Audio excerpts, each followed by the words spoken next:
Assalamualaikum warahmatullahi wabarakatuh. Perkenalkan, nama saya Laina Munasaroh dari semester 4, Prodi Pendidikan Agama Islam 4B. Nah, tujuan saya membuat video yaitu untuk memenuhi syarat UAS mata kuliah model pembelajaran. Nah, di sini langsung saja saya akan menjelaskan model pembelajaran interaksi sosial. Apa sih model pembelajaran interaksi sosial itu? Yaitu model pembelajaran yang menekankan pada interaksi antar individu untuk saling memengaruhi, untuk saling berkomunikasi, kerjasama, dan saling membangun pemahaman baru. Nah, dalam model pembelajaran interaksi sosial ini ada beberapa prinsip utama. Yang pertama itu ada interaksi aktif, yang dimana terjadi komunikasi dua arah antar peserta didik. Dan yang kedua itu ada kebergantungan positif, keberhasilan diperoleh melalui kerjasama dan saling mendukung. Nah, yang ketiga itu ada tanggung jawab individu dan kelompok. Setiap anggota berperan dan bertanggung jawab. Dan yang kelima, saling menghargai. Jadi siswa atau peserta didik itu harus bisa saling menghargai peserta didik yang berbeda pendapat, perbedaan, dan kontribusi orang lain. Dan yang terakhir itu refleksi bersama, yang dimana melakukan evaluasi atau perbaikan secara bersama-sama. Nah, dalam model pembelajaran interaksi sosial ini ada beberapa metode. Yang pertama itu ada diskusi kelompok, yang kedua itu ada jigsaw atau berbagi peran, yang ketiga itu ada role playing, bermain peran, yang keempat itu debat kelas, dan yang kelima itu yang kelima itu ada proyek kolaboratif. Nah, di sini saya akan sedikit menjelaskan dan mencontohkan metode role playing. Apa tadi itu metode role playing? Yaitu bermain peran. Nah, dalam role playing ini menekankan suatu peran dalam situasi tertentu untuk memahami nilai, sikap, dan cara berperilaku sesuai ajaran Islam melalui interaksi sosial. Nah, dalam role playing ada beberapa langkah. Yang pertama itu orientasi materi, yang dimana guru itu menjelaskan apa yang akan dibahas atau materi yang akan dijelaskan kepada murid. Contohnya adab kepada guru. Apa sih adab kepada itu bla bla bla, atau adab kepada orang tua bla bla bla. Nah, yang pertama itu orientasi. Jadi guru itu harus menjelaskan. Nah, yang kedua itu pembagian peran. Nah, untuk pembagian peran jadi guru membagikan peran kepada beberapa siswa. Contohnya kayak di sini ibu akan mengajarkan tentang adab kepada guru dengan metode role playing. Coba kamu berdua ke sini, Rima dan Dela. Kamu menjadi seorang guru dan kamu menjadi seorang siswa. Nah, yang ketiga bermain peran. Nah, untuk bermain peran, siswa yang tadi dibagi ke dalam peran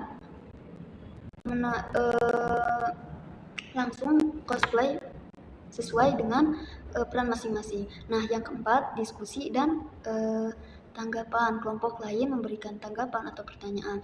Nah, yang kelima guru evaluasi atau menyimpulkan nilai-nilai Islam yang tadi telah diajarkan. Gimana sih adab kepada guru itu, mana yang baik, mana yang buruk, terus lalu dievaluasi dan siswa yang belajar tadi. Nah, di sini saya akan mencontohkan apa sih micro teaching. Micro teachingnya dalam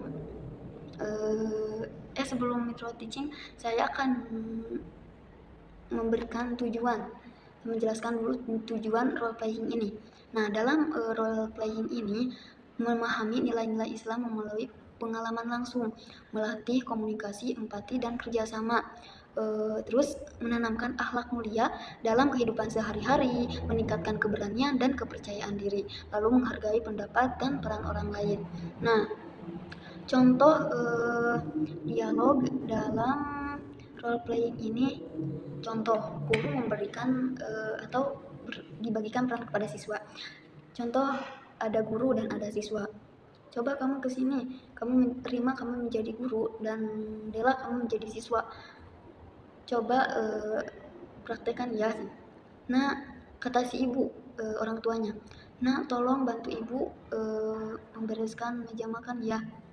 Kata si anaknya, yaitu tadi kata Dela, "Ya Bu, sebentar lagi saya bantu." Lalu ibu menjawab, "Terima kasih nak, anak solehah."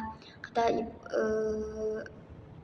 orang tuanya, bagus, membantu orang tua adalah perbuatan mulia yang diajarkan dalam Islam. Nah, jadi siswa itu akan, oh ternyata ini tuh adab kepada guru, adab kepada orang tua itu seperti ini. Nah, di sini langsung saja ya, saya akan cosplay intro teaching atau menjadi seorang guru dalam metode role playing. Assalamualaikum warahmatullahi wabarakatuh. Lalu si anak menjawab, Waalaikumsalam warahmatullahi wabarakatuh. Anak-anak, gimana kabarnya? Alhamdulillah, kata anak-anak.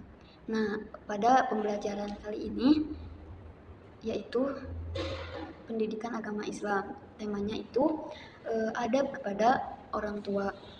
Nah, sebelum kita membahas langsung, di sini siapa KM-nya? Berdoa dulu bla bla bla.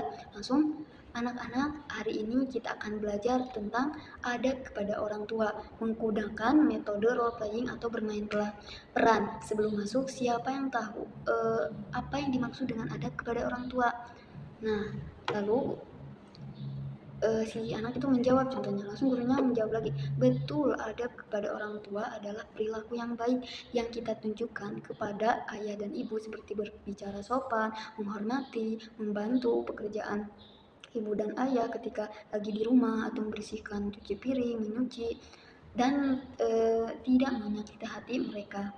Nah, untuk tahap pertama yaitu orientasi materi. Nah, guru itu menjelaskan, Allah memerintahkan kita untuk berbuat baik kepada orang tua. Salah satunya terdapat dalam Quran Surat Al-Baqarah ayat 23, yaitu kita tidak boleh mengatakan perkataan yang menyakiti hati orang tua dan harus berbicara kepada mereka dengan perkataan yang baik. Nah, itu tahap pertama ya, yaitu orientasi, menjelaskan materi. Nah, tahap kedua itu yaitu pembagian peran. Sekarang ibu dan bapak akan membagi kalian menjadi beberapa peran. Ada yang menjadi ibu, anak, atau kalau menjadi adab kepada guru mah seperti siswa dan guru. Kalau adab kepada yang lebih dewasa berperan sebagai adik dan kakak. Nah, kalau di sini yaitu adab kepada orang tua. Jadi perannya antara bukan antara anak dan orang tua. Nah, langsung saja di sini dibagi peran. Langsung orang tuanya, "Nak, tolong bantu ibu membereskan meja makan." Kata anak, "Ya Bu, sebentar, saya akan bantu." Anak kemudian membantu ibunya membereskan meja. Kata ibunya, "Terima kasih nak." Kata anaknya, "Sama-sama Bu, saya senang bisa membantu ibu." Nah, tahap keempat yaitu diskusi atau tanggapan. Baik anak-anak, dari role playing tadi, kalian sikap apa yang sudah ditunjukkan oleh seorang anak kepada ibunya? Jadi nanti anak langsung berpikir, apa ya yang sudah kita pelajari, yang sudah ditunjukkan kepada orang tua. Kata anaknya tuh, berbicara dengan sopan. Jadi mengetahui, oh ternyata sopan kepada orang tua itu ada loh, menghormati orang tua itu ada loh, membantu orang tua itu ada loh. Jadi siswa itu mengetahui dan saling mengetahui setelah belajar role playing. Betul nak, kata gurunya, berbicara dengan sopan, tidak membantah dan membantu orang tuanya, itulah salah satu contoh adab kepada orang tua. Nah, untuk tahap kelima yaitu kesimpulan dan evaluasi. Jadi kesimpulannya, sebagai seorang anak kita harus selalu menghormati, menyayangi, dan menghargai orang tua. Kita harus berbicara dengan sopan, membantu mereka, menaati perintah yang baik, dan tidak berkata kasar kepada mereka. Sekarang coba sebutkan satu contoh adab kepada orang tua yang bisa kalian lakukan di rumah. Lalu siswa menjawab, menerapkan kepada orang tua dalam kehidupan sehari-hari, yaitu dengan berbicara sopan. Baik, pembelajaran hari ini dicukupkan sekian. Alhamdulillah anak-anak sudah mengerti tentang adab kepada orang tua. Nah, mungkin untuk pembahasan role playing atau model pembelajaran interaksi sosial dalam metode role playing itu seperti itu. Mohon maaf bila ada kekurangan dan kesalahan. Di sini saya belajar